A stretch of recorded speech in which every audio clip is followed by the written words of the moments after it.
¿Qué tal, amigos? Muy bienvenidos una semana más a Tu Dinero Nunca Duerme, ya lo saben, el primer programa de cultura financiera de la Radio Generalista Española, un programa al que venimos cada semana a aprender a invertir, a despertar nuestros ahorros, ponerlos a trabajar y hacerlos siempre en la compañía de los mejores. Y hoy menuda mesa tengo, señores, aquí a mi alrededor. Voy a saludar ya a Domingo Soriano. ¿Cómo estás, Domingo? ¿Qué tal, Luis Fernando? Bien, muy contento por todo lo que tenemos por delante en el día de hoy y por quienes nos acompañan. Sin ninguna duda, como siempre, desde Value School, Luis Alberto Iglesias. Luigi, ¿cómo estás? Encantado, como siempre, Luis Fer. Además, mira, Luigi, hoy sí que he enterrado la caja de los negativos, ya no la saco, porque tengo aquí a Manuel Llamas. ¿Cómo estás, Manuel? ¿Qué tal, hombre? Manuel, el hombre del fin de semana, ya lo eras un poco por tu participación en Tu Dinero Nunca Duerme, pero ahora, claro. Ahora por partida doble. Ahora por partida triple.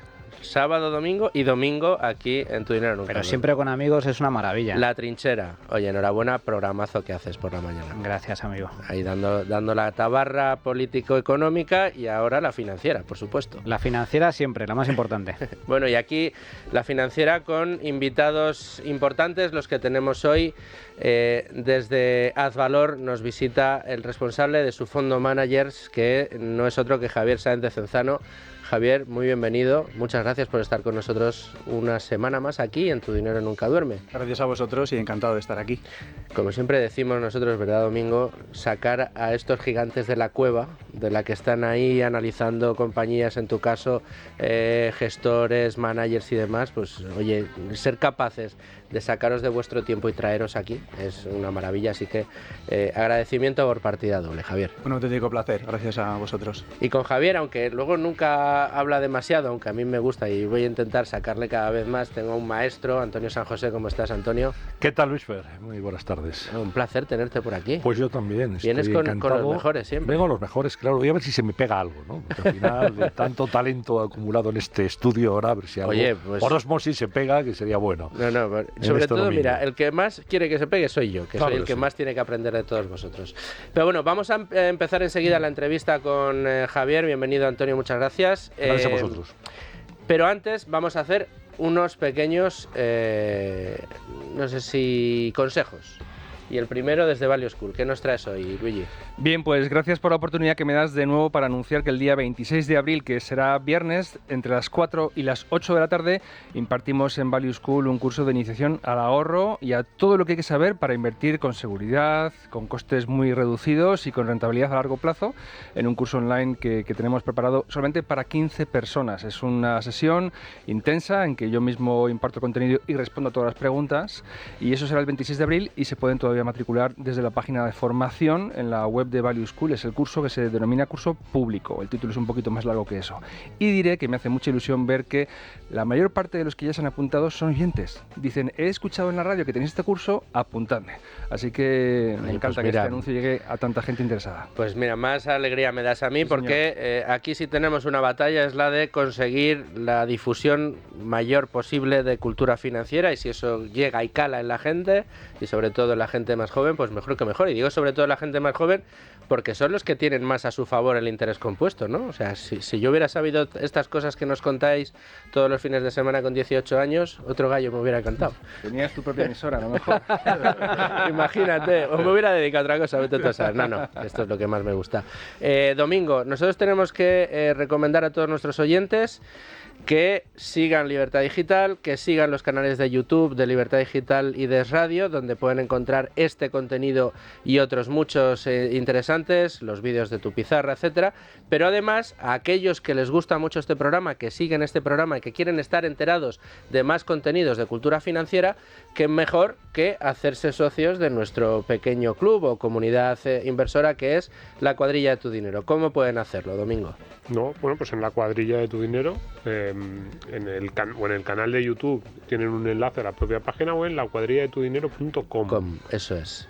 Y ahí pues es un formulario, se rellena en 5 segundos. El nombre y el mail, y básicamente para que les podamos mandar la información pues, de los nuevos vídeos, de las convocatorias, de las cosas que vayamos sacando. Y además esta semana es de las que yo creo que hay más novedades. Aquel que tenga curiosidad, yo creo que esta semana es ideal para apuntarse a la cuadrilla. Sí, porque hemos estrenado web, antes era solo el formulario, ahora ya tenemos algunos de los contenidos que vamos creando en el canal, algunos cursos y creo que se está urdiendo una próxima quedada, otro after work, espero que para celebrar la llegada del verano, a ver si llega con buen tiempo y nos podemos juntar un día con todos los oyentes. Bueno, pues todos aquellos que quieran tener más contenidos de calidad, de aquí Manolo, Domingo, un servidor, Luigi y todos los invitados de este programa, lacuadrillatudinero.com y el canal de YouTube de La Cuadrilla Tu Dinero, donde pueden encontrar vídeos interesantes. Y el último de los consejos que les tengo que dar es sobre todo para aquellos que están arrancando, que no saben por dónde empezar y necesitan, digamos, una interfaz para empezar a operar en los mercados. Bueno, pues tenemos el neobroker Trade Republic, que es uno de los neobrokers más exitosos entre la gente joven. Está muy bien diseñado, es facilísimo de utilizar, baratísimo, comisiones tiradas por el suelo y productos al alcance de todos nosotros, como puedan ser los ETFs, acciones, bonos, también tenemos criptomoneda. Es decir, si queremos empezar a operar, de esta manera lo tenemos muy sencillo. Además, ellos desde Trade Republic están tratando de promocionar fundamentalmente planes sistemáticos de ahorro a largo plazo fundamentados en posiciones diversificadas a través de ETFs, que es una opción más que sensata, como hemos contado en este programa 1.000.000 de veces. Bueno, pues ahí queda ese consejo y ya no me entretengo más. Nos vamos directos a la entrevista. Y dirán ustedes, Luis Fer, ¿no nos has dicho de qué vais a hablar hoy en el programa? Bueno, estando Javier Sáenz de Cenzano, fondo managers de Advalor, siendo uno de los fondos más prometedores de los que tiene el catálogo de Advalor, pues yo creo que nos podemos centrar un poco en novedades que tenemos, novedades que se pueden anunciar, novedades en el fondo managers, algún manager nuevo incorporado. Pero Javier, yo es que tengo las tradiciones que me atan y la primera pregunta se la tengo que dar a Luis Alberto Iglesias, pero yo creo que estamos aquí todos deseando disparar. Bueno, así es que una Luigi, atadura suave, Luis Fer. no, bueno, y encantado de que seas tú el que ahora. Eso es. Bueno, pues vamos allá. Bueno, has dicho que es un fondo prometedor, yo creo que es un fondo ya rendidor, es decir, ya es un fondo que tiene una trayectoria, una carrera y que ha rendido. Entonces, Javier, te pediría que para quienes empiezan a escuchar el programa, porque siempre se enganchan al Tu Dinero personas nuevas y puede ser que hoy sea su primer programa, explícanos brevemente qué pretende el fondo, ¿de acuerdo? Y sobre todo los rendimientos que ha dado en estos años de carrera que lleváis ya en Advalor.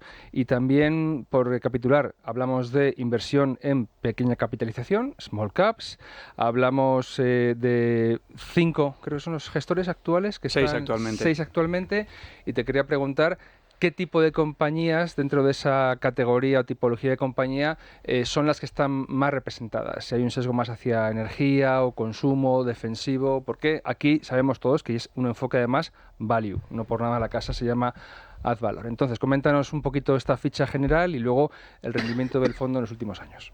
Muy bien, son 4 o 5 preguntas en una, así que voy a intentar ser breve o hacer un pequeño resumen, ¿no? Por responder la primera, el fondo es un fondo de renta variable, invierte en acciones a nivel global y lo que hacemos es delegar la gestión en una serie de managers, de gestores externos a Advalor, que son especialistas en un nicho de mercado concreto para que inviertan para nosotros, ¿no? A nuestro nombre. Lo hemos dicho muchas veces, no es un fondo de fondos, sino que invertimos directamente en las compañías que cada uno de esos managers, a través de un análisis exhaustivo de cada inversión, hace para nosotros, ¿no? Entonces la cartera queda compuesta por un conjunto de, digamos, mejores ideas de algunos de los que consideramos que son los mejores gestores de inversiones del mundo y que en muchos casos pues complementan cosas que desde Advalor, desde el equipo propio de inversiones de Advalor, pues no podríamos llegar, ¿no? Y algunas de las novedades van en ese camino como luego comentaremos. En cuanto al rendimiento, el fondo acaba de cumplir 5 años, hace pocos meses. La rentabilidad total ha sido de alrededor del 60%, que supone algo más de un 9% anualizado, compuesto. Y bueno, yo diría que quizá no está mal, pero la rentabilidad, pero está por debajo de la rentabilidad de doble dígito, que es el objetivo al que aspira el fondo, y pensamos que, bueno, por las razones que luego comentaremos, creemos que lo mejor para el fondo está todavía por llegar, ¿no? Es verdad que hemos tenido unos años desde que comenzó el fondo y quizá extendiéndolo más, ¿no? Los últimos 10-15 años de mercado, donde nuestro estilo de inversión más centrado en compañías de valor, más compañías más pequeñas, ha tenido fuerte viento en contra, digamos, han sido las compañías más de crecimiento, más de gran capitalización las que han tirado del mercado. Luego pensamos que con un poquito más de viento a favor en lugar de en contra y con la buena selección que hacen de títulos concretos nuestros managers, pues el futuro, y sobre todo teniendo en cuenta las valoraciones a las que cotizan las compañías en cartera, creemos que lo mejor, como digo, está por llegar para este fondo. Y luego, como bien decías, el fondo está muy sesgado actualmente, ¿no?, hacia compañías de pequeño tamaño, de pequeña capitalización. No es, digamos, por norma, o no tendría por qué ser así necesariamente, pero es verdad que en ese área del mercado pues es donde nuestros managers están encontrando un mayor número de oportunidades, compañías más infravaloradas, más interesantes, de mayor solidez, menor riesgo que las que podemos encontrar en otras áreas. Y como decía, sí, son 6 managers en estos momentos. Hemos incorporado uno hace apenas 2 meses que invierte en renta variable china y que luego, si queréis, podemos comentar.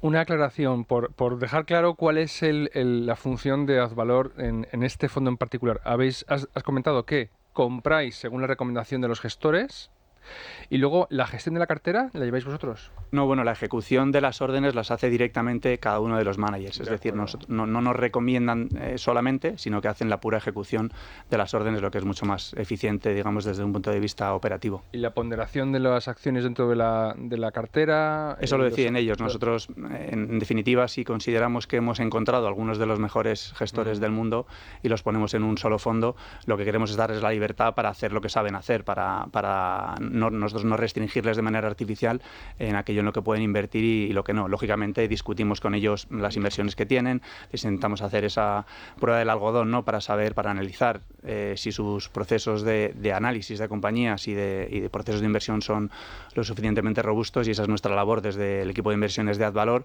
de primero construir esa convicción en cada uno de los managers y luego monitorizarlo a lo largo del tiempo, que es muy importante, ¿no? No podemos invertir en uno de ellos y ya olvidarnos, ¿no?, sino que tenemos que ir siguiéndolos para saber si todo lo que nos gustó en su día, cuando decidimos incorporarlo al fondo, sigue estando ahí, ¿no?, de manera que tengamos esa convicción, digamos, actualizándola recurrentemente. Javier, háblanos de esta gran novedad, la incorporación de vuestro último manager, porque, tu función esencial es la de, precisamente, analizar buenos gestores alrededor del mundo, y habéis escogido un nuevo gestor con unas particularidades muy específicas. Muy particulares. Muy particulares, porque invierte fundamentalmente, exclusivamente en compañías chinas, ¿no? Exacto. Sí, de hecho, perdona, Javier, Beltrán, si no recuerdo mal, la última vez que estuvo aquí, no recuerdo si off the record o on the record, sí que preguntamos por Asia y dijo que estábamos muy interesados y que a lo mejor había algún anuncio de Asia, y aquí lo tenemos, ¿no, Javier? Sí, así es, en Asia y en concreto en China. Es cierto que llevábamos muchos años mirando, analizando, buscando gestores que pudiésemos incorporar al fondo de managers, básicamente por 3-4 razones muy sencillas, ¿no? Primero, es el segundo país más grande del mundo en términos de PIB, con casi el 20% del PIB global. Y que además sigue creciendo, por cierto. Es un mercado que, además, en cuanto al mercado de capitales, es muy profundo, tiene muchísimas compañías, muchísimas oportunidades de inversión y además relativamente ineficiente. En tercer lugar, complementa muy bien lo que ya tenemos en Azvalor, ¿no?, y desde un punto de vista de nuestros otros vehículos, también ¿no?, de compañías chinas que tienen una serie de dinámicas que son muy diferentes a lo que son nuestras otras inversiones, y además es un mercado donde, si eres extranjero, es tremendamente complicado ser capaz de invertir de una forma sólida y con un proceso de inversión que sea mínimamente coherente, ¿no? Y entonces creemos que tiene muchísimo sentido que un gestor local, en este caso pues lleva 30 años, ¿no?, invirtiendo en compañías chinas, que lógicamente conoce el idioma, la cultura, el ecosistema político, las dinámicas económicas, conoce el sistema regulatorio, las amenazas regulatorias que pueden venir, conoce los equipos directivos, conoce quiénes son los buenos y los malos en las diferentes compañías. Bueno, pues creemos que siempre es importante, ¿no?, pero más si cabe en China, ir de la mano de un gestor local es definitivamente fundamental, ¿no? Entonces, dentro de esa labor, como decía, hemos analizado muchísimos gestores a lo largo de estos años y como decía Peter Lynch, ¿no? Si quieres tener éxito en la bolsa tienes que levantar el máximo número posible de rocas, ¿no? Para ver si hay cangrejos debajo, a ver si hay algo debajo, ¿no? Y lógicamente lo que intentamos hacer es conocer, vamos a un país como puede ser China en este caso, e intentamos conocer a todas las gestoras que potencialmente podrían ser interesantes, ¿no? Que sean tipo boutique, que sean especialistas, que no sean demasiado grandes en volumen, que cuente con un equipo muy experimentado, que tengan un estilo de inversión centrado en la selección de compañías, en carteras concentradas, conociendo muy bien cada una de ellas. Y cuando aplicas todos esos filtros, la realidad es que muchos de los gestores pues se te caen por el camino, ¿no? En este caso, después de mucho tiempo analizando, como digo, miramos cerca de 60, 70 gestoras locales en China hasta que encontramos con esta que realmente cumplía con todos esos criterios que comentaba y además que luego supiesen analizar compañías, que fuesen buenos inversores, ¿no? Porque esto que he comentado son condiciones necesarias, pero no suficientes, ¿no? La suficiente es que además de todo eso, todo ese ecosistema correcto, pues sepan analizar compañías y sepan construir carteras, ¿no? Entonces, bueno, pues ese proceso, como digo, nos ha llevado mucho tiempo y ahora pues por fin hemos encontrado uno que cuadra con todo eso. Y si me permites, ¿qué es lo que más te convenció para decantaros por este gestor, por esta gestora, Xiaofang Din, cuya compañía se llama Fountain Cap Research? Dices que habéis analizado 60, 70 gestoras en profundidad chinas. ¿Qué es lo que os convenció de esta en particular? Bueno, son muchísimos factores, ¿no? Al final lo que analizamos es tanto el ecosistema de la compañía en su conjunto, el equipo de inversiones, la experiencia que tiene, cómo trabajan juntos, qué incentivos tienen, el famoso skin in the game, ¿no? Que inviertan su propio dinero en las estrategias que gestionan, que no quieran lanzar productos de moda continuamente, sino que se ciñan a lo que saben hacer y a lo que hacen bien. En este caso, Xiaofang es un gestor con más de 30 años de experiencia. Ha trabajado en 3 gestoras muy conocidas occidentales, digamos, Manning & Napier, una gestora clásica de las legendarias en Estados Unidos, en Jardine Fleming, que fue una de las gestoras que invertían en Asia más populares de los 90, que fue luego comprada por JP Morgan, y luego trabajó en Capital Group, gestora muy conocida donde el análisis que realizan es muy potente, ¿no? Esta trayectoria más de casa occidental, pero a la vez combinada con esa experiencia de ser local en China. Xiaofang además había trabajado en el órgano principal económico en China en los 80, luego digamos que conoce todo el ecosistema, conoce cómo funcionan las cosas, ¿no? Y lógicamente pues tiene una serie de contactos a diferentes niveles que son muy interesantes. Todo eso hace que sea un gestor para nosotros muy potente, ¿no? Y además de todo eso, lógicamente, pues que tiene un equipo a su alrededor muy potente, tiene un proceso de inversión muy interesante basado en lo que ellos llaman un análisis casi de mochilero, ¿no? De recorrerse el país, de ver las compañías, las factorías, entrevistarse con gente de diferentes ámbitos para conocer muy bien cuáles son las dinámicas de oferta-demanda de cada sector, el entorno competitivo, cuál es la situación de la compañía en concreto. Como decía antes, conocer el equipo directivo, cuáles son los buenos y los malos, los que te pueden engañar y los que no. Y nos comentaba, por ejemplo, cuando vino a Madrid, ¿no? A vernos hace unos meses, cenando con él, pues nos comentaba que nunca había tenido una situación de fraude en su cartera de inversión, ¿no? Lo que es, digamos, el primer paso para luego tener éxito, ¿no? Y que no te engañen, ¿no? Y en un mercado así, lógicamente, pues tener un gestor de este nivel nos da mucha comodidad en términos de mitigar los riesgos, ¿no? que pueden asociarse a una inversión como esta. Nunca van a desaparecer todos los riesgos, lógicamente, forma parte de la inversión en todas las geografías, pero en este caso pues queríamos centrarnos mucho en que esa parte del riesgo estuviese más controlada, más mitigada, ¿no? Has dicho un par de cosas antes cuando planteabas las razones por las que estabas en Asia que quizás a algún oyente le resulten llamativas o extrañas. Porque has dicho, por ejemplo, como razones para acudir a ese mercado, has dicho que es relativamente ineficiente el mercado de capitales y además también decías que si eres extranjero es muy complicado invertir.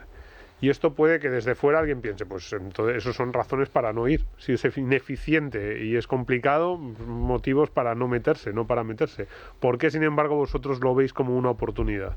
Desde el punto de vista de la ineficiencia me refiero a que las valoraciones no necesariamente reflejan la realidad de las compañías, ¿no? Y todos los mercados pues tienen su grado diferente de ineficiencia, que es lo que puede dar las oportunidades de inversión. En este caso, yo por la experiencia, viendo todos esos gestores, ¿no?, que comentaba anteriormente, en China hay muchísimo gestor que digamos que invierte a muy corto plazo, intentando comprar lo que está más de moda y sin tener muy en cuenta las valoraciones, ¿no? Y digamos, y sin hacer un análisis robusto de cada una de las compañías en cartera. Eso hace que los que sí lo hacen pues tengan esa pequeña ventaja de bueno, pues haciendo las cosas bien y siguiendo un estilo de inversión o un proceso de inversión muy consistente, pues poder añadir valor, ¿no? Y luego, desde el punto de vista de cómo lo podemos hacer desde no siendo locales, precisamente para nosotros, ¿no? En nuestra opinión, esta es la manera, ¿no? Si nosotros queremos, como decía Buffett, ¿no?, en una partida de póker, si no identificas rápidamente quién es el tonto en la mesa, seguramente el tonto eres tú, ¿no? Pues nosotros, digamos, siendo locales aquí, querer añadir valor o querer saber más que la gente que invierte en China, que conoce todo el ecosistema chino, es tremendamente complicado, y por eso digamos la ventaja de este vehículo, ¿no?, de Advalor Managers, es que nos permite asociarnos con alguien que realmente tiene todos esos componentes para invertir de manera local, no siendo nosotros locales. Te quiero preguntar, Javier, por el proceso de incorporación de nuevos managers y caída de managers en caso de que se produzcan, un poco por cómo nació el fondo y la consistencia que tuvisteis con los managers con los que arrancasteis. Pero antes, yo creo que por terminar o por cerrar, o tratar de cerrar un poco el ciclo de este último manager incorporado de China. A ver, en esta mesa hemos debatido en más de una ocasión si China es invertible, si China no es invertible, y sí que ha habido cierto consenso a la hora de decir es un mercado muy complicado, es un mercado en el que necesitas un conocimiento muy profundo de las compañías, de cómo se hace allí la contabilidad, de cómo es la idiosincrasia propia del mercado en un país tan particular, pues es una dictadura comunista que tiene una cierta apertura al mercado y existe la economía de libre mercado, pero hasta cierto punto, hasta el punto que Xi Jinping quiera, ¿no? Entonces, siempre hemos considerado que China, o es una de las conclusiones que ha salido en muchas ocasiones en esta mesa, que China es un país muy complicado de invertir porque no tienes demasiada transparencia al grado de, de confianza que puedes tener en los datos que vas viendo. Esas barreras que hemos hablado aquí en esta mesa en muchas ocasiones y que son barreras que salen habitualmente en los debates sobre la inversión en China, ¿un gestor como el que habéis contratado las salva? O sea, alguien que tiene ese conocimiento porque es local, porque lleva allí muchos años y que además tiene un expertise más occidentalizado de cómo se tienen que analizar las compañías, es, digamos, la opción perfecta para aprovechar el crecimiento de la economía china? Bueno, yo diría primero que ningún gestor del mundo está a salvo, digamos, de cometer errores. Todos los gestores del mundo, en mi experiencia, al menos de más de 20 años viendo gestores, todos cometen errores, ¿no?, antes o después, y es imposible reducir el riesgo a cero, ¿no?, cuando acertar en todo inviertes, siempre. Efectivamente. Dicho esto, precisamente lo que decía antes, este gestor nos gustaba especialmente porque la parte del riesgo de todos esos factores que comentabas, ¿no?, riesgos geopolíticos, riesgos regulatorios, riesgos políticos, riesgos de fraude, riesgo de contabilidad, bueno, riesgos de que el management no esté alineado con los inversores, está ahí, ¿no? Y en algunos de esos aspectos será mayor, en otros menor, y comparado con otras geografías, pues de nuevo habrá que tenerlo más o menos en cuenta, ¿no? Nosotros creemos que, sabiendo que el riesgo cero no existe, esta forma de invertir en China pues es, digamos, una forma más cauta que hacerlo de otra manera, ¿no? Es un gestor que presta atención a las valoraciones, como decía antes, muy importante. Nosotros siempre lo decimos, ¿no?, en Advalor, que el ancla para invertir bien es comprar barato, ¿no? Y en China es muy complicado encontrar gestores que realmente tengan ese foco en la valoración, ¿no? Desde un punto de vista de de precio, todos esos riesgos, digamos, o la mayoría de esos riesgos, creemos que el mercado seguramente lo está descontando en una gran parte, ¿no? Si miras el comportamiento de la bolsa china en los últimos 4 años, pues ha caído un 55-60% según el índice que cojas, ¿no? Eso hace que digamos, el margen de seguridad respecto al precio que estamos pagando por nuestras inversiones, pues sea más alto, ¿no? Para una inversión para los próximos 5 o 10 años, pues no parece que sea digamos que sea un mal momento para una inversión siempre con ese periodo a largo plazo, y teniendo en cuenta que bueno, pues este proceso de inversión que aplican en China pues está muy centrado en digamos guardar los activos, digamos, y luego ya intentar generar rentabilidad. Déjame, Luigi, solo una pregunta, tengo mucha curiosidad. Ahora mismo el fondo está compuesto por Donald Smith, que ese sí que estaba al principio, sí, por Moreus Capital, que también estaba al principio, por Guerin y Rosenbach, que también estaban al principio, y luego tenéis 3 incorporaciones: Southern Asset Management, 3G Capital Management y la gestora china Fountain Camp Research and Investment. Esos son los gestores que componen, los managers que componen las ideas, las mejores ideas del fondo. Claro, en un fondo al uso, como pueda ser el Internacional de Advalor, pues estamos acostumbrados a que nos cuenten sus gestores. Bueno, pues hemos visto una compañía que es una gran compañía, que está cotizando a un PER muy bajo, que tiene una capacidad de crecimiento enorme. Entonces esa compañía estará en Advalor hasta que se acerque al precio objetivo, momento en el que se desinvertirá total o parcialmente y se pasará a otra compañía. En el caso de los gestores, ¿cómo lo planteas? ¿Ves un techo de crecimiento en cada uno de ellos y en ese momento dejará de formar parte de las ideas del fondo? ¿De repente aparecen ideas buenísimas y los quieres incorporar? ¿Cambias fichas? ¿Cómo lo vas haciendo? Bueno, la idea Porque ahora sí que ha habido bastante movimiento respecto a lo que hemos tenido años anteriores. Sí, siempre incorporaremos managers nuevos si creemos que aportan algo, que realmente añaden valor en un área nueva o incluso en un mismo área, pero desde un enfoque un poco diferente. Nunca vamos a tener 15, 20 managers en el fondo, pero sí podemos tener pues 5, 6, 7, 4. No hay un número mágico, diría yo. Lo que sí queremos, como digo, es que digamos, cada uno tenga su papel dentro de la cartera, ¿no? Y se trata de seguir mirando, seguir buscando en cualquier parte del mundo, como digo, para intentar añadir algo, ¿no? con gestores que realmente nos aporten. Son procesos de análisis por nuestra parte muy largos. Como digo, pues en China llevábamos años, ¿no? Y en los 2 casos que has comentado que añadimos en 2023, pues lo mismo, ¿no? Llevábamos años, ¿no? Analizándoles. Pues bueno, es una labor, digamos, donde no hay atajos, donde hay que hablar con mucha gente, hay que hacer muchas reuniones, hay que leer muchas cartas trimestrales, mucho material que hayan podido publicar cada uno de los managers, no solo estos, ¿no? Sino todos los demás que descartamos. Al final, si lo piensas en términos porcentuales, descartamos el 99% de los gestores que analizamos, ¿no? Entonces, hasta que llegamos a uno que sí nos cuadra con todo lo que queremos, pues has dejado por el camino literalmente de docenas o cientos de managers que por alguna razón pues no cuadran con lo que buscabas. Eso es lo que creemos que hace más robusto al proceso. No añadir por añadir, sino añadir cuando algo realmente complementa lo que ya hay. Entonces, bueno, es en nuestra opinión, digamos, cuando decidimos si queremos, respondiendo a la segunda parte de tu pregunta, de si a lo mejor decidiríamos sacar alguno o no, la idea es estar con ellos por mucho tiempo, ¿no? Con algunos llevamos pues 5 años, ¿no? Desde que nació el fondo, y la idea es estar, pues si todo va bien, pues 10, 15 o 20 años, ¿no? Que lógicamente las cosas cambian y hay que seguirlos muy de cerca, pero si las cosas por las que invertimos en ellos en su día siguen estando ahí, la idea es mantenerles, ¿no? Y es verdad que alguno puede subir mucho, pero es que ellos mismos van a refrescar la cartera, es decir, ellos no invierten en una cosa y de forma estática se quedan ahí, sino que igual que hace el equipo de inversiones de Advalor, continuamente pues las compañías que han subido más, que a lo mejor les queda menor recorrido o donde el margen de seguridad ya es menor, pues a lo mejor ahí queremos salirnos, ¿no? O el manager quiere salirse e invertir en otras cosas que pueden ser interesantes. Entonces esa labor continua de reciclaje de la cartera, que al final es su trabajo en el día a día, es lo que hace que si todos los componentes más estructurales del manager siguen ahí, pues nosotros seguiremos con ellos.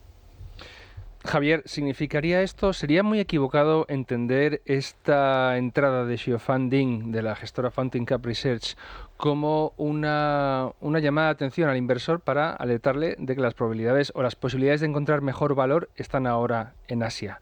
Y más concretamente en China. No sé si alguno de los oyentes pueda pensar que es que van a darle a lo mejor un sexto, que entiendo yo que no, de los activos bajo gestión de este fondo va a estar invertido en compañías chinas. No sé si es una conclusión correcta que se pueda sacar, porque dices, bueno, sean las que aporte Xiofan Ding, las ideas que aporte la cartera, entiendo que cualquiera de los demás gestores también podría estar invirtiendo en compañías chinas, lo cual podría, de nuevo, al comienzo de la reflexión, pregunta sobre representar ese tipo de negocios dentro del fondo, porque eso es una apuesta clara por esa región del mundo. Bueno, es una, más que una apuesta, es una inversión estructural hacia esa economía, ¿no? Por las razones que decía antes. Es una economía enorme, con muchísimas oportunidades, y no estamos haciendo, digamos, una decisión de hay que invertir en China para los próximos 6 meses, sino queremos tener exposición a China para los próximos 15 años o 10 años. Eso es un poco digamos, el ejercicio mental que hacemos a la hora de buscar, como digo, un gestor aquí, ¿no? Hemos invertido con ellos alrededor del 10% de la cartera, un poco, pues, digamos, dimensionándola según pensamos que tiene sentido, y yo diría, para el inversor medio es, digamos, tremendamente complicado, de nuevo, ¿no? Volviendo al punto que decíamos antes, invertir en China, ¿no? Hay que tener muchísimo cuidado. Si uno invierte en los índices, pues los índices tienen un componente de bancos, de compañías estatales o parcialmente propiedad del Estado, que quizá uno quiere invertir o quizá no, y hay que analizar cada uno de los casos. Luego de nuevo, es un área donde para el inversor medio de a pie es tremendamente complicado, ¿no? Y sobre todo desde España o desde Europa. Entonces, bueno, pues yo diría que hay que ir con mucha cautela o no ver esta decisión nuestra de invertir en un gestor chino como una recomendación, digamos, de corto o medio plazo de que es el momento de invertir en una geografía concreta. Por lo que has dicho de las ineficiencias en las valoraciones, por la depresión de la economía, que está haciendo un potencial de crecimiento tan enorme como el que tiene, correspondiéndose con la población tan gigantesca que tiene, es decir, eso va a tener que remontar en algún momento, pronto, más pronto que tarde, y ahí conviene estar posicionado. Las compañías, mirando un poco las compañías que tiene Xiofan, ¿no? en su fondo, en su cartera, bueno, pues tienes compañías, y simplificando, ¿no? de nuevo demasiado, pero si miras las valoraciones a nivel agregado, están cotizando a 11, 12, 13 veces beneficios, y son compañías, en este caso concreto, en esta cartera, que están creciendo al 25 30%. Entonces, claro, son digamos, valoraciones relacionadas con el crecimiento que tienen muy importante, ¿no? Si pensásemos en, bueno, queremos invertir en compañías que crecen a esos niveles, pero tenemos que pagar 35, 40, 50 veces beneficios, pues seguramente nos sentiríamos más incómodos, ¿no? Entonces es, bueno, pues la combinación de ambos factores, y, como digo, encontrar un manager que tenga en cuenta esas valoraciones, que parece una obviedad decirlo, ¿no? Y más en esta mesa donde todos pues sabéis lo importante que es, ¿no? Lo crítico que es las valoraciones, pero en algunas jurisdicciones no lo es tanto, ¿no? Entonces ir de la mano de un proceso de inversión que tenga ese énfasis en controlar el riesgo, en sentido de evitar pérdidas permanentes de capital y de hacer ese análisis de compañías de forma que tengamos ese potencial a la vez que mitigamos los riesgos, pues nos parece la forma, digamos, más inteligente, ¿no? de acercarnos a ese mercado. Javier, háblanos un poco de en qué situación se encuentra en estos momentos el fondo en cuestión. ¿Cuántas posiciones tenéis en cartera? ¿Cómo ha impactado la incorporación de este nuevo gestor a vuestra cartera? ¿Y en qué situación se encuentra a nivel de valoración? De hecho, hay un reciente informe de Morningstar que considera que AdValor Managers es uno de los fondos europeos más baratos o más atractivos en estos momentos, después de haber analizado más de 10.000 fondos de inversión a nivel Europa. ¿En qué situación se encuentra en estos momentos el fondo? Pues muy buenas preguntas. En términos de número de compañías, ahora con la incorporación de Xiofan y de su cartera, están alrededor de 200 compañías.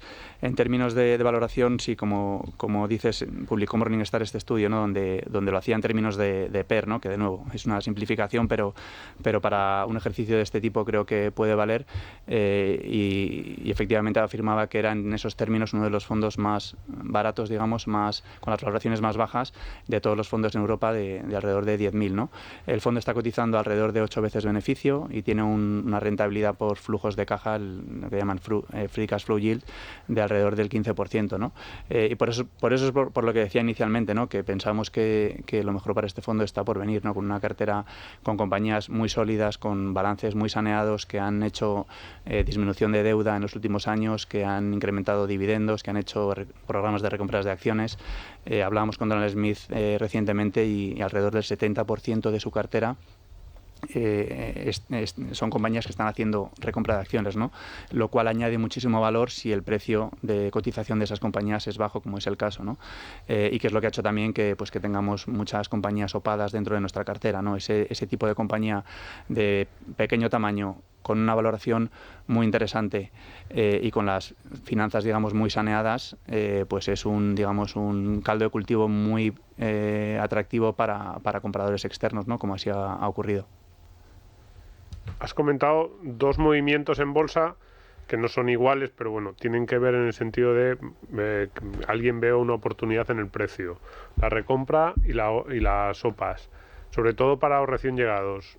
¿Por qué os gusta tanto la recompra de acciones? ¿Qué es lo que eso quiere decir? ¿O qué tiene que ir unido a la recompra de acciones para que os guste o para que a los managers que tenéis en cartera pues sientan que es una buena noticia? Y las OPAs, que yo creo que ya lo hemos dicho, sobre todo ha salido últimamente bastante el tema de las OPAs. Se ve que hay muchas empresas en buenos precios. ¿Son una especie de noticia agridulce o...? Sí, porque habéis tenido unas cuantas. Os compran, pero sentís que os están comprando a un precio que a lo mejor no os convence del todo, pero que tenéis que acudir. Sí, hemos tenido en los últimos 3 años y medio, 18 compañías opadas dentro de la cartera. El año pasado, en 2023, solamente en el año hubo 8. Y bueno, 8 OPAs en el año. 8 OPAs a lo largo del año. Y bueno, a veces, lógicamente, pues el precio es más interesante y otras veces menos, ¿no? Nunca es una mala noticia que te open una compañía y que digamos de manera instantánea cristalice el valor o parte del valor, porque puedes reutilizar esos recursos, digamos, para invertir en otras compañías que también pueden estar baratas o pueden ser atractivas, ¿no? Y luego... Solo una cosa para el oyente que sí que esté llegando de cero. Una OPA es cuando una empresa compra o adquiere una posición, pero normalmente compra, se queda con una compañía y bueno, pues los accionistas de esa compañía tienen que decidir si acuden o no a esa oferta pública, pero digamos sería como si, no sé, Inditex decidiera comprar pues otra compañía del IBEX y hiciera una oferta por ella. Y normalmente las OPAs se hacen por un precio superior al que cotiza la acción en ese momento en el mercado, porque si no, pues los accionistas no acudirían, dirían que no a la OPA.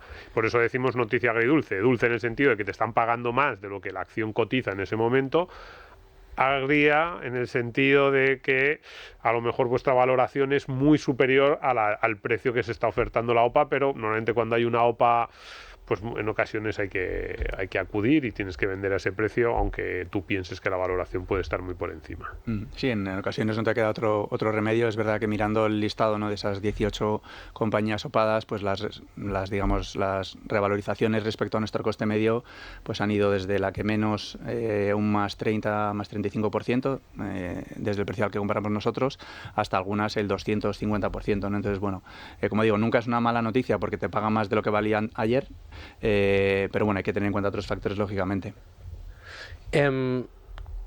Solo para terminar, porque nos estamos quedando ya sin tiempo, Javier, sí que me gustaría, si nos puedes, no sé si dar porcentajes, pero ¿qué tipología de empresas tienes? Claro, tenéis 6 managers distintos, son casi 200 compañías en cartera.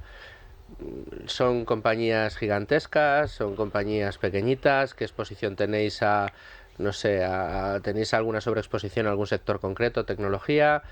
¿Son más small caps muy pequeñitas, sin acceso a ellas salvo a través de este tipo de gestores?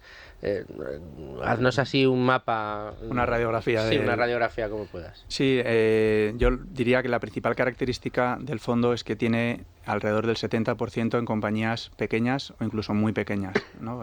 Lo que llaman small o micro caps, ¿no? Esa es la característica principal, ¿no? Y que además es muy diferente tanto a otros fondos de Advalor como a otros fondos de fuera, ¿no? En cuanto a sectores, geografías, está bastante diversificado. A nivel geográfico tiene inversiones en Estados Unidos, en Latinoamérica, en algo en Europa, aunque no mucho. Tiene inversiones en Asia, como estábamos comentando. A nivel digamos, sectorial, tenemos uno de los managers que está especializado únicamente en compañías relacionadas con las materias primas. Luego ese componente, digamos, está ahí. Y los demás son relativamente abiertos, ¿no? En cuanto a en qué sectores pueden invertir. Luego tenemos desde compañías de consumo, compañías industriales, compañías, como digo, energéticas o mineras.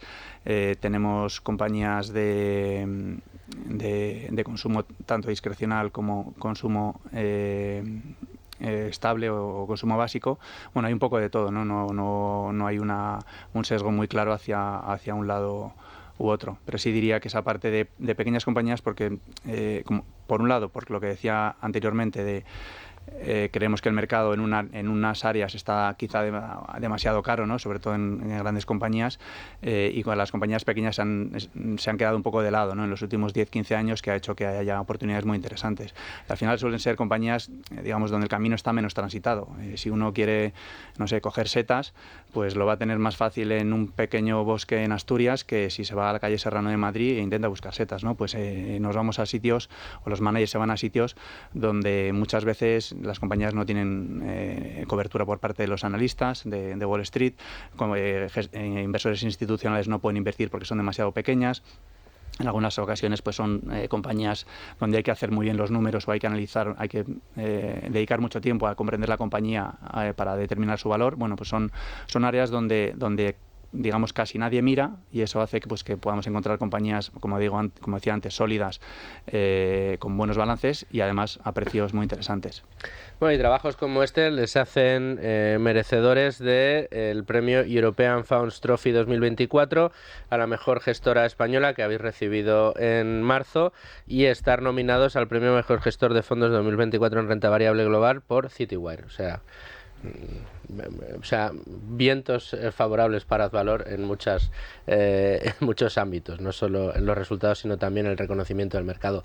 Javier, muchas gracias por habernos traído las novedades profundas, interesantes, que hay que analizar y muy bien dentro del Fondo Managers de Advalor, pero te voy a invitar a que te quedes porque ahora vamos a los inolvidables de la inversión con Trade Republic. Vamos a averiguar cuáles son los drivers que operan en la rentabilidad y el riesgo de la renta fija, pero después hablamos de actualidad y vamos a hablar más de oro. ¿Te quedas? Me quedo, encantado. Bueno, pues aquí te tengo ahora cuando volvamos a la tertulia. Vamos a los inolvidables. En Tu Dinero Nunca Duerme, los inolvidables de la inversión, con Trade Republic. Y con Antón Díez Tubet, su country manager en España. Antón, muy bienvenido a Tu Dinero Nunca Duerme, de nuevo a los inolvidables de la inversión.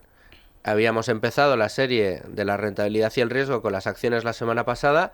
Hoy los bonos. Si las acciones, cuando las compramos, nos convertimos en propietario de una compañía, de esa parte pequeñita de la compañía. Si compramos bonos, lo que nos convertimos es en acreedores, hacemos de banqueros, prestamos dinero. ¿Cómo evaluamos esa rentabilidad de unos bonos y también los riesgos que entraña comprar bonos? Sí, o sea, al final, al ser un prestamista de la empresa, pues tienes una serie de drivers de la rentabilidad que son distintos de los de las acciones. También del lado de riesgos están un poco interconectados, porque al final que una empresa vaya mal por problemas internos o por problemas externos probablemente tenga un impacto en también la parte de los bonos, pero bueno, ahora lo cubro. Del lado de rentabilidad hay tres factores que son determinantes a la hora de tener en cuenta tu rentabilidad anualizada dentro de un bono. Por un lado están los cupones que recibes y recibir de vuelta el principal, obviamente, porque no sirve de nada que te paguen cupones y el capital prestado no te lo devuelven, ¿no?, a vencimiento. Luego tienes la rentabilidad que viene derivada de la reinversión de los cupones, perdona, es decir, tú vas recibiendo los cupones durante un plazo, imagínate 10 años, ese dinero no se queda parado, sino que tú pues recibes, oye, la tasa libre de riesgo o reinviertes eso en nuevos cupones. Eso lo tienes en cuenta a la hora de analizar tu rentabilidad anualizada durante la vida de un bono. Y por último, en caso de una venta anticipada del bono, la posible plusvalía o minusvalía que se genera al hacer esa operación en el mercado secundario. Es decir, igual hay un momento favorable en el mercado de bonos que a ti te permite vender tu bono antes del vencimiento y obtener una rentabilidad, y decides aprovecharte de ello porque, oye, crees que tienes una mejor oportunidad de reinversión de ese dinero, o pues oye, necesitas el dinero de manera anticipada y decides venderlo, pues oye, eso es una fuente de rentabilidad. Entonces, tú cuando analizas lo que se llama el yield to maturity de un bono, la rentabilidad anualizada hasta vencimiento, también se tiene en cuenta el precio que tú pagaste cuando compraste el bono. Entonces tú sumas el cupón y sumas, oye, si compraste el bono a descuento, es decir, por debajo de par, también eso tiene un componente de rentabilidad anualizada, porque cuando el bono madure, te devuelven todo. Te devuelven el 100%, no te devuelven lo que tú pagaste en el mercado secundario. Un 90%, claro, pues te devuelven el 100%. Un 10% pues más al vencimiento. Lo anualizas. Pues oye, esos son factores a tener en cuenta en la rentabilidad de los bonos. ¿Y el riesgo? Hay 3 riesgos principales. El más importante es el riesgo de exposición a los tipos de interés. Es decir, cuando tú te compras un bono, hay una serie de tipos de interés, por ejemplo en Europa están al 4%, eso te determina un poco cuál es la rentabilidad libre de riesgo que tú podrías adquirir, y en base a eso tú decides qué rentabilidad adicional necesitas para comprar el bono de una empresa, porque tú al final estás asumiendo un riesgo adicional de prestarle el dinero a una empresa versus prestarle el dinero al Banco Central Europeo, que se entiende que nunca va a quebrar, es lo menos arriesgado que puedes hacer. Entonces, si las tasas de tipos de interés están a un determinado nivel y tú te comprometes a prestar el dinero durante, imagínate, 10 años, tú estás expuesto durante 10 años a lo que hagan el Banco Central Europeo con los tipos de interés. Si el Banco Central Europeo sube los tipos de interés, tu bono va a sufrir, es decir, va a perder valor. ¿Por qué?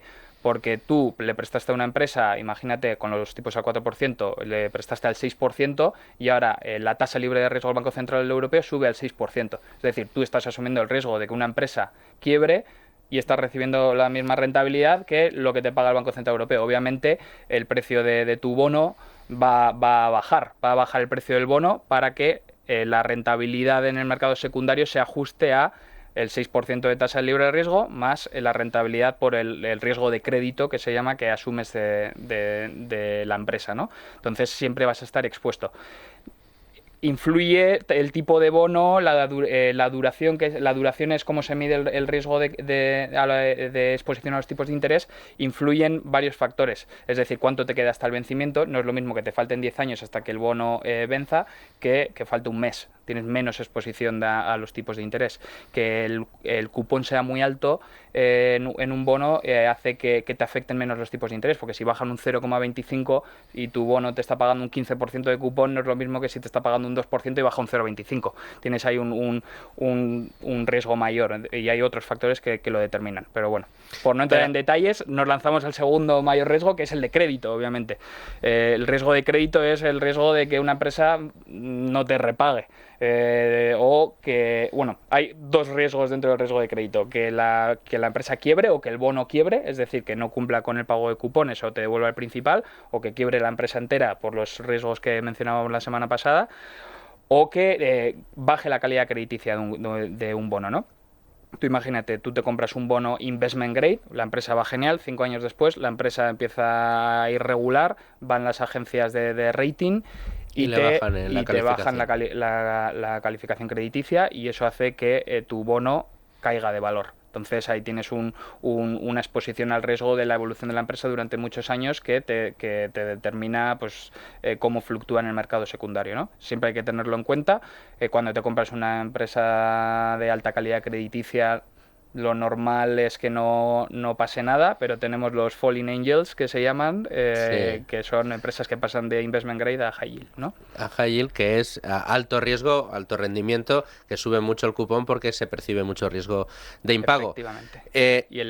Mira, la primera de las lecciones que obtenemos de estos rentabilidad y riesgo de los bonos, primero es que es renta fija, y lo menos fijo que de la renta fija es la renta fija, porque directamente es variable. En el momento en que empieza a fluctuar entran en juego todos estos factores y, oye, que hay que tener muy en cuenta tanto los drivers de rentabilidad como los de riesgo a la hora de analizar una inversión también en renta fija, que parece que es la más fácil en la que todo el mundo está dispuesto a hacer. Pues Antón, muchas gracias por traernos un nuevo inolvidable de la inversión. Esto sí que hay que grabárselos a fuego en la cabeza a la hora de tomar decisiones de inversión. Así que la semana que viene yo creo que vamos a seguir todavía con rentabilidad. Sí, con un enfoque distinto, pero sí vamos a hablar de rentabilidad. Más en global. Sí. Pues hasta la semana que viene, Antón. Muchas gracias, hasta la semana que viene. Los inolvidables de la inversión con Trade Republic. Pues muchas gracias a Antón Diez-Tubet y a Trade Republic por esos inolvidables de la inversión. Últimos minutos del programa dedicados a temas de actualidad. Se incorpora a la mesa Gustavo Martínez, profesor de la UFM, analista, inversor, experto y además bien conocedor de una materia prima, Javier, que te has quedado a esta parte de tertulia, que yo creo que en Azvalor os gusta también, el oro. Tenemos exposición a mineras de oro, sí. A mineras de oro, que además ahora mismo creo que es una opción fantástica porque no están recogiendo todo el upside que ha tenido la propia materia prima. Pero es que Gustavo, ¿cómo estás, Gustavo? Que no has dicho ni hola. No Buenas tardes, es que yo creo que todo lo bonito lo estás diciendo tú, yo prefiero no hablar. Bueno, pues es que Gustavo estuvo aquí hace unas semanas y dijo, yo veo, tal y como están las cosas, lo que están haciendo los bancos centrales, lo que están haciendo con la moneda fiat, el oro se va a poner este año en 2.300. ¡Hala! ¿Dónde vas, Gustavo? ¡Hala! ¿Dónde vas, Gustavo? Pues esta semana lo hemos estado viendo cotizando en 2.100 y para arriba. Pues sí, la verdad es que he tenido suerte también, ¿no?, con el timing, pero bueno, la realidad es que es una tesis de inversión que podría dibujar un niño de 3 años, ¿no? El oro está subiendo porque hasta los propios bancos centrales necesitan refortalecer sus balances porque no se fían de que la moneda fiat pueda aguantar, sobre todo no se fían de que sus pasivos financieros puedan aguantar contra el dólar, y de hecho el dólar ya ha demostrado que puede hundir cualquier tipo de moneda en el momento en el que entre en una guerra económica, como ha pasado en los 2 años anteriores, donde se han ido el yuan y el resto de divisas a mínimos históricos, y eso está haciendo que muchos bancos centrales, principalmente India, China, pues estén comprando oro masivamente. Yo creo que el 25% o 30% de la subida última del oro se explica porque los bancos centrales están comprando oro. Ahora están entrando también el cliente y retail en Estados Unidos para protegerse contra unos tipos de interés reales negativos que son claramente el escenario al que nos vamos. Y bueno, y es cierto también que en 2024 vencen 7 billones de dólares de toda la deuda total de Estados Unidos en bonos, que tienen que ser refinanciados a tipos de interés más altos, y esto implica mayor deuda, mayor gasto presupuestario, porque ya estamos pagando intereses de la deuda más de el doble del gasto de defensa que paga Estados Unidos. O sea, es la mayor partida que paga Estados Unidos actualmente, y eso solo puede ser refinanciado con más deuda, y eso el oro pues es un protector contra eso, y yo creo que es uno de los drivers fundamentales ahora mismo, ¿no?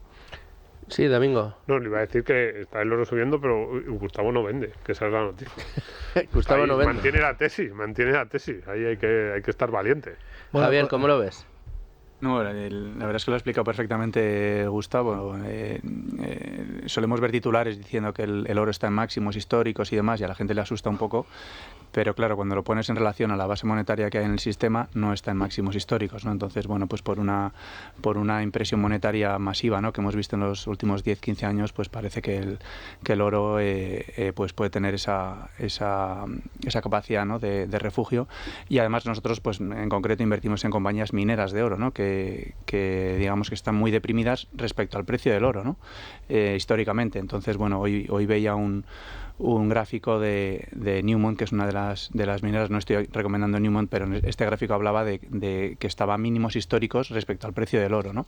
Entonces, si uno tiene una visión constructiva sobre el precio del oro, pues acertando con la minera, ¿no?, que es tremendamente peligroso, ¿no? Igual que decíamos antes con China, que hay que tener muchísimo cuidado con cada una de las compañías, las mineras de oro, pues también hay muchas que no son recomendables invertir en ellas, pues por la situación financiera que puedan tener, ¿no?, o por la mina que tienen, que a lo mejor no es de la mayor calidad, ¿no? Entonces, bueno, pues con Con muchísima cautela, diría yo, ¿no? Y haciendo muy bien los deberes a la hora de analizar cada compañía. Sobre eso, Javier, corrígeme si me equivoco, una de las principales posiciones del fondo de Ad Valor Internacional es Barrick-Gold como minera. Es una de las... o sea, que hay potencial en ese sentido. No sé si, Gustavo, tú, que también inviertes, ya nos lo comentaste en alguna ocasión, en mineras de oro, ¿cuáles son tus mineras, por así decir, las que consideras que tienen mayor potencial? Pues macho, estás aquí pidiendo que se desnude. No, pero es que la pregunta yo creo es pertinente. Barrick-Gold es una empresa que tiene un CEO que ya ha demostrado que es el que más sabe de todas las mineras del mundo, y yo creo que puso su minera, la primera en el FTSE 100 hace años ya, y lo demostró, ¿no?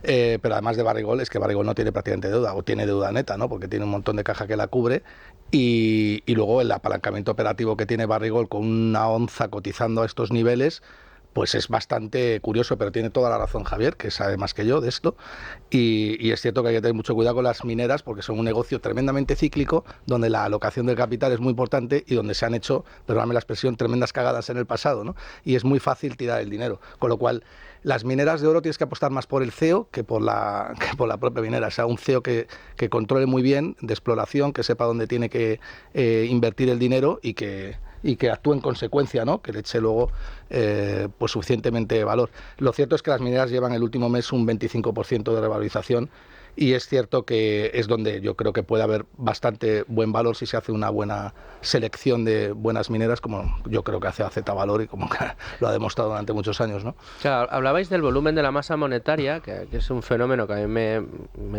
o sea, estudio y sigo de cerca desde hace tiempo, que es increíble, que apenas las subidas de tipos de interés apenas ha tocado esa masa monetaria, no se ha drenado en absoluto, pero coincide en el tiempo además con otro fenómeno que también apuntabas tú, Gustavo, que es el de un endeudamiento criminal, por llamarlo de alguna manera, en Estados Unidos, pero también en Europa, máximos históricos. Si miras las gráficas, sobre todo en los últimos 20 o 30 años, no ha habido tal acumulación de deuda a ambos lados del Atlántico en las dos monedas más importantes, ¿no? El euro y el dólar, digo, para Occidente. La coincidencia en el tiempo de estos dos factores, históricamente, no que yo recuerde o haya estudiado, no recuerdo un nivel tan alto en los dos factores que se da al mismo tiempo en el tiempo. Claro, yo pienso hombre, lo que más le favorece a un político para drenar su deuda es la inflación, y teniendo una masa monetaria como la que tenemos, parece que la inflación es la mejor cura para esa fiebre que tienen los estados. No quiero hablar yo de hiperinflación, pero ¿cómo veis vosotros este fenómeno? ¿Cómo analizáis vosotros esta coincidencia en el tiempo de estos dos factores? Bueno, yo creo que lo has definido perfectamente, ¿no? Estados Unidos endeuda en 11.000 millones de dólares al día. La deuda de Estados Unidos ha pasado desde los 27 billones prepandemia a los 35 billones de dólares, es decir, una subida de casi un 50%. Con unos intereses de la deuda que son de 1,5 billones anuales, doblando casi el presupuesto de defensa, que es lo que más gastan los americanos. Eso solamente lo puedes financiar con inflación, no te queda otra. Además, Estados Unidos tiene la capacidad inexorable de exportar esa inflación, es decir, a Estados Unidos le conviene generar inflación y exportarla, porque eso debilita al resto del mundo, ¿no? Y además, con la misma moneda, pues Estados Unidos tiene la excusa para seguir imprimiendo dólares a nivel mundial, porque la deuda en el mundo, el 80% de los intercambios incompletos se producen con dólares, y esto de la desdolarización pues es una patraña, ¿no? Creo que estamos en la época de mayor dolarización de la historia, o sea que cuanto más se habla en el mainstream de desdolarización, yo creo que es todo lo contrario, ¿no? A lo que nos vamos.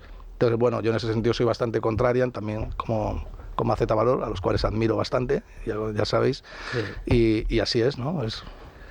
Javier, ¿algún comentario? Estamos en el último minuto. No, nada que añadir, la verdad es que lo explico perfectamente, Gustavo. Sí.